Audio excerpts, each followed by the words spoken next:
Hemos invitado a un miembro de la bancada parlamentaria de Perú Libre, el señor Flavio Cruz, representante por Puno, y justo antes de recibirlo nos llega la noticia de que la Comisión de Ética ha recomendado sancionar a la congresista Katy Ugarte, que usted conocerá, bien porque fue elegida, me parece, bajo la etiqueta de Perú Libre, ¿no? Aunque ya no es miembro ahora.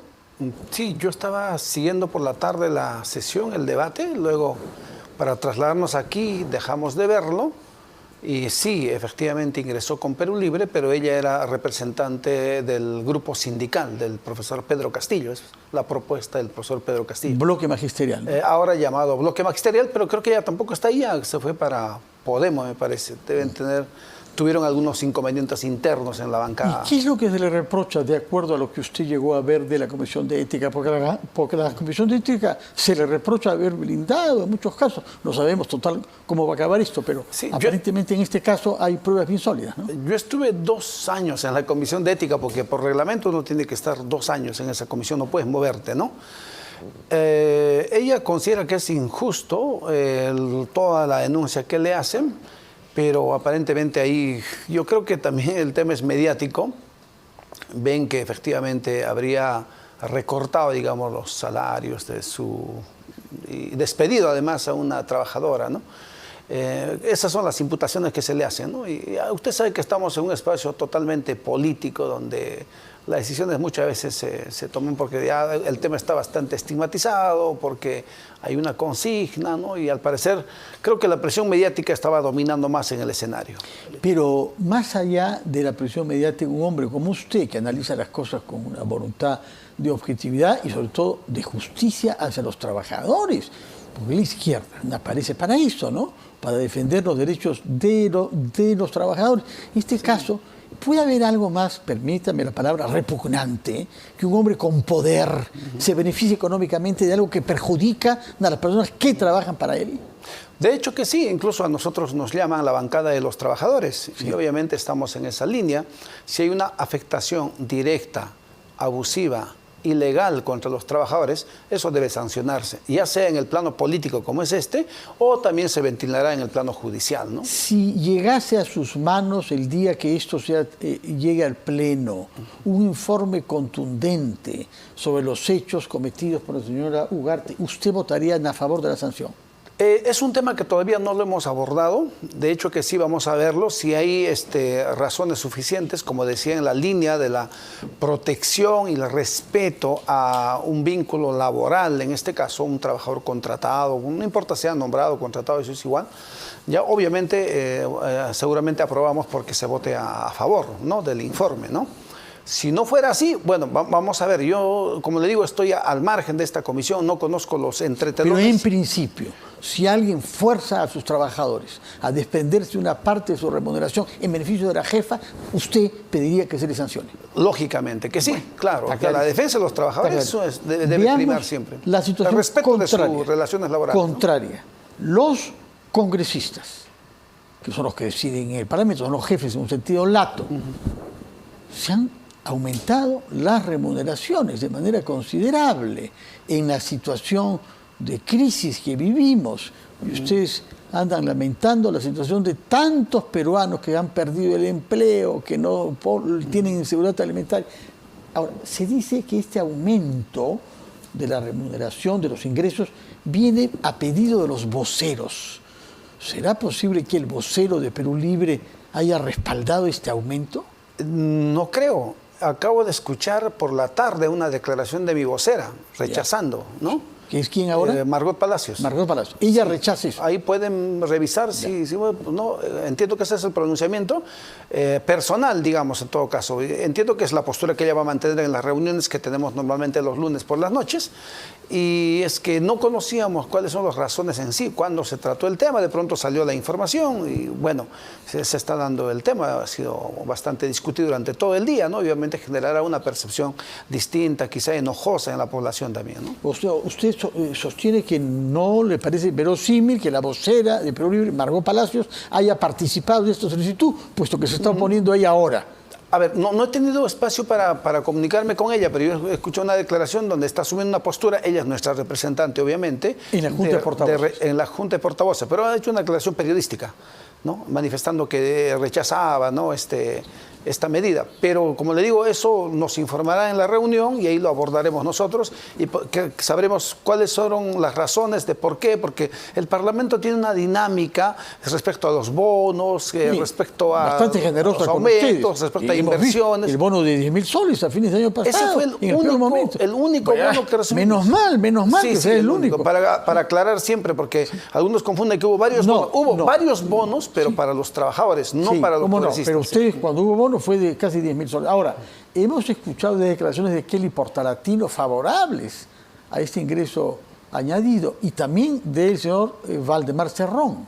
O sea, hay miembros de su bancada que no piensan como usted, que le parece que ustedes merecen. Leí el tuit del congresista Waldemar, pero no escuché a la congresista Portalatino. No sé en qué sentido se pronunció. En realidad, Waldemar creo que se orienta a explicar de que los gastos que hace un congresista tiene que ver mucho con el nivel de, digamos, de trabajo, de la intensidad del trabajo, le voy a llamar. Porque aquí en Lima, por ejemplo, para movilizarse, una carrera de taxi está en un promedio 15, lugares cercanos, lugares más lejanos, 20, 25, 30 soles, ¿no? Si tú vas ida y vuelta, los que no tienen carro, como mi persona, entonces tienes que gastar eso. Y si quieres hacer unos 3, 4, 5 carreras, 5 por 3, más o menos. ¿Tienen ingresos específicos para eso, como gastos de representación? No, estamos hablando de ese ingreso, porque este ingreso es justamente para la función congresal, ¿no? O sea, tu movilidad, tus alimentos, tus necesidades, obviamente que tienes para la función, desde elementos de logística, elementos de avituallamiento, elementos de alimentación, de transporte, es todo lo que este monto suma, de eso estamos hablando, porque en los demás montos no hay ninguna movida. Que ustedes ganan bien en relación a lo que gana la mayor parte de los trabajadores peruanos. Sí, nosotros que provenimos de las clases populares, ¿no? Provincianas, obviamente es una remuneración alta, considerable. Y obviamente... Y otros beneficios, seguros de lujo, ¿no? Para usted y para su familia. No es tanto de lujo el seguro, porque... Para toda la familia, vaya usted a preguntar cuál es el seguro que tiene la mayor parte de los peruanos. Sí, seguramente, pero también es bueno explicarle a la población que ese seguro que aparentemente es gratuito, no es gratuito. O sea, tenemos que cancelar el 10% de la consulta. Pero ese monto que cancelas por el 10% de la consulta... En otro lugar o en otra clínica, es más, en salud no pagarías nada. Ahí sí es gratis, ¿no? Así que no es tan gratuito como puede pensar la gente, sí. Bueno, entonces vayamos a otro punto. Habiendo hablado sobre dinero, el dinero que se mocha a los trabajadores y el dinero que se mocha al pueblo peruano, porque si hay aumento de ese volumen para ustedes, pues hay menos ingresos en algún otro sector. Hay muchos, pueden cuestionarnos, lo cual admitimos, de cómo a veces hacemos uso de los fondos del Estado para, en este caso, justificándose para el ejercicio de la función congresal. Pero hay mucha gente que se llena la boca acusándonos a nosotros, a los congresistas, cuando en realidad ellos le mochan el sueldo y su futuro y su esperanza al pueblo. Estoy hablando de muchos que pertenecen al sector privado. Por ejemplo. Porque, está bien, usamos recursos del Estado, de acuerdo, muy bien. Pero hay muchos que a través de tarifas, a través de precios, ¿no? Le mochan al pueblo su plata. Eso es peor. Bueno, ustedes tienen algún poder de hacer leyes, ¿no? Y de fiscalizar si ve alguna arbitrariedad o algo. Sí, pero la Constitución y la oferta y la demanda, la libertad empresarial, y nos van a salir siempre con eso a nosotros, ¿no? Por otra parte, hay un tema y hemos abordado ya, que es la situación de Pedro Castillo, expresidente de la República, elegido, y que intentó un golpe de Estado. Y hemos hablado de eso en otras oportunidades. Hay un tuit publicado por el señor Vladimir Cerrón hace 2 días, diciendo: Pedro Castillo debe enfrentar sus problemas judiciales en libertad. ¿Qué sentido tiene recluirlo si estaría con medidas restrictivas? Por el contrario, hasta su familia exiliada podría regresar. Hasta ahora no hay pruebas fehacientes de lo que se le acusa. Basta de abuso. Sí, estoy de acuerdo con el tuit del doctor Cerrón. Ollanta Humala está libre, Keiko Fujimori está libre. Pero estuvo detenido. Como Pedro estuvo también detenido. Y su esposa. Y su esposa también. Y su esposa también. Y si la esposa no estaría en México, quizá estaría detenido también.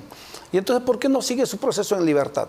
Lo más justo. Y podríamos creer también en la equidad de la justicia, pero no está pasando eso. La razón es siempre que se temía que él pudiera intentar escaparse, ¿no? Sí, pero para eso existe la extradición. Si alguien se escapa, no se va a ir del planeta Tierra. Hay que traerlo nada más. ¿Usted cree que la esposa del señor Castillo, que está en México, puede ser extraditada desde México? ¿Cree eso usted, conociendo a López Obrador? Bueno, en este momento, políticamente hablando, quizá no, pero ¿dónde está la eficiencia del Estado peruano? En muchos casos, Toledo y otros se demora un montón, porque ¿qué tan eficientes son nuestros funcionarios? Bueno, se defiende con las uñas, pagan estudios de abogados millonarios. Y los millonarios. Toledo, que ha citado pero no usted. creo que el señor Castillo sea millonario. Bueno, pero tiene amigos poderosos en México, ¿no? Esa es otra manera de ir. Quizá, pero... el propio presidente López Obrador, que ha hablado con tanto cariño y con tanta insistencia en el señor Castillo como una víctima y no como un victimario de la democracia. Sí, ahí yo creo que el profesor Castillo está acorralado por dos flancos. El flanco del sistema, que quiere verlo ahí, ¿no? Porque se atrevió a ganarles las elecciones y entonces, bueno, hay que tenerlo ahí. Fue elegido, ¿no? Sí. Ejerció el poder mientras respetó la Constitución. Efectivamente, pero eso nunca lo aceptaron. Eso también hay que decirlo con claridad. Y lo otro es que el otro flanco es el más peligroso para mí. Que mucha gente quiere verlo ahí, porque con ese cuento están formando partidos, están formando movimientos y entonces están alistando para ser senadores, por diputados. Ejemplo, con ese cuento, ¿no? ¿quiénes? Hay un grupo que está yendo con esto del todo con el pueblo, no sé, sería el tercer partido que está formando Pedro Castillo. Ese es el problema, de cómo es que estos sectores populares, en lugar de estar unidos y en un momento nos agrupamos todos con Perú Libre, ahora cada quien se dispersa, cada quien quiere hacer su partido, su partidito, y todo el mundo ahora va en la aventura de buscar, ya que votaron por la bicameralidad, gritaban contra la bicameralidad y ahora votaron por la bicameralidad y ahora se alistan para hacer... Entonces quieren verlo a Pedro Castillo porque es una suerte de trofeo ahí Pedro Castillo, porque si Pedro Castillo estaría en libertad, sería otra cosa. Pasaría a ser un protagonismo diferente. Pero lo van a tener ahí, victimizarlo, dirán nosotros sacaremos a Pedro Castillo y tantas cosas. Eso es lo penoso. Eso sí, Pedro Castillo nos ha dado tantas alegrías, pero también nos ha dado muchas tristezas y colerones, la verdad que eso. Ahora, en su discurso golpista, él termina diciendo: no se tomará ninguna medida que afecte el modelo económico. Sí, pues. O sea, Pedro Castillo siempre hizo un gobierno derechizado, neoliberal. O sea, él... Como él era antes, ¿no? Porque entró Perú Libre tardíamente, pero antes había estado en Perú posible largo tiempo, ¿no? Sí, claro. Y apostaba un poco por las inversiones de empresas privadas y todo eso. ¿Usted no apostó por las inversiones extranjeras? Yo sí, pero obviamente... ¿Por las chinas o por todas? Un Estado más fuerte, consistente, sólido, que le ponga las reglas al sector privado. No como estamos viviendo ahora, que el sector privado le pone las reglas al Estado, que es totalmente distinto. Entonces, Pedro Castillo se sometió a todo ese contexto de la hegemonía de los grupos económicos.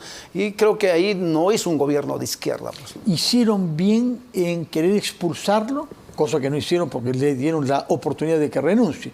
Pero a Dina Boluarte sí que le expulsaron ustedes, ¿no? Bien expulsado, porque mire usted a dónde nos está llevando, al descalabro, ¿no? Y ahora, en el caso de Pedro Castillo, lamentable, ¿no? Alguien que se haya servido de un partido, en la primera nos abandone. Él nos abandonó antes del 28 de julio, es bueno que la población sepa. Algunos no saben muchas cosas, no lo saben. Y luego lo recuperamos, digamos, después de un... ¿Cómo así los abandonó antes del 28 de julio? Antes del 28 de julio teníamos sesiones, reuniones, los congresistas y los que conducían las reuniones era el profesor Castillo con el doctor Vladimir Cerrón. De pronto un día ya no vino. Y nunca más vino, nunca más lo volvimos a ver. Y ahí dijo que el Cerrón no iba a ser ni siquiera portero. Y se despachaba ya de otro lado y empezó a despachar en Zarratea, ¿no? O sea, ese grupo, pues una ¿de dónde venía suerte de bandidos ahí, nos quitaron al presidente, se lo llevaron a Zarratea. ¿Una suerte de bandidos o eran directamente gente que iban a hacer negocios? Para decirlo de alguna manera, ustedes hay que respetar a su audiencia, es una forma de decirlo sutilmente de repente, ¿no? Pero ahí está donde lo han llevado al profesor Castillo. Y el 28...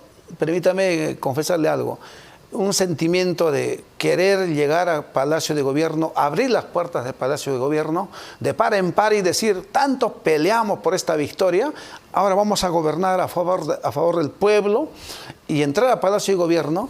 ¿Y qué es lo que pasó ese día? Salió de su discurso el 28 y ¡pum!, fugó. ¿A dónde fugó? A Zarratea, que hasta hoy le trae problemas.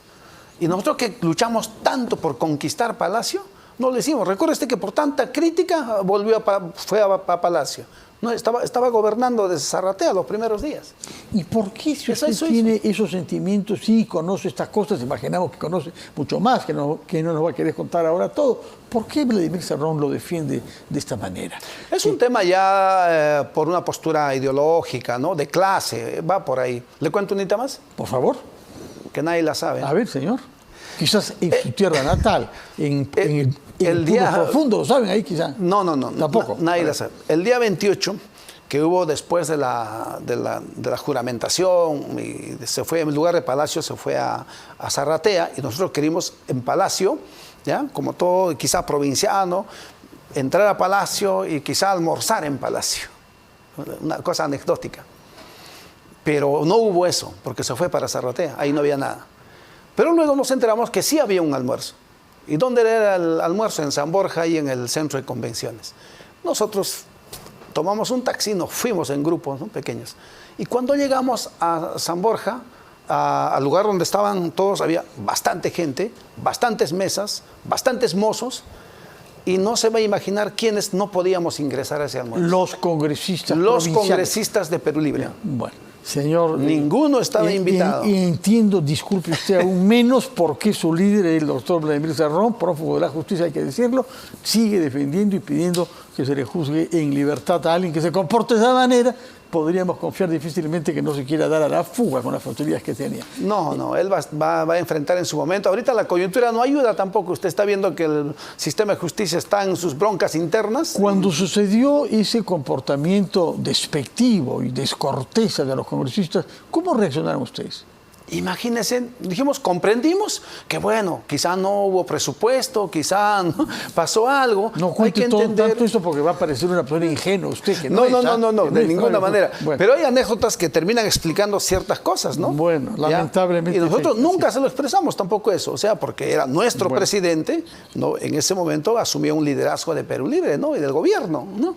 Pero son cosas que terminan, digamos, explicando muchas cosas. Muchas gracias por habernos contado parte de las experiencias que ha vivido usted en torno a Pedro Castillo durante la campaña y sobre todo en los días previos a la toma del poder el 28 de julio y inmediatamente después. Muchas gracias y muy buenas noches.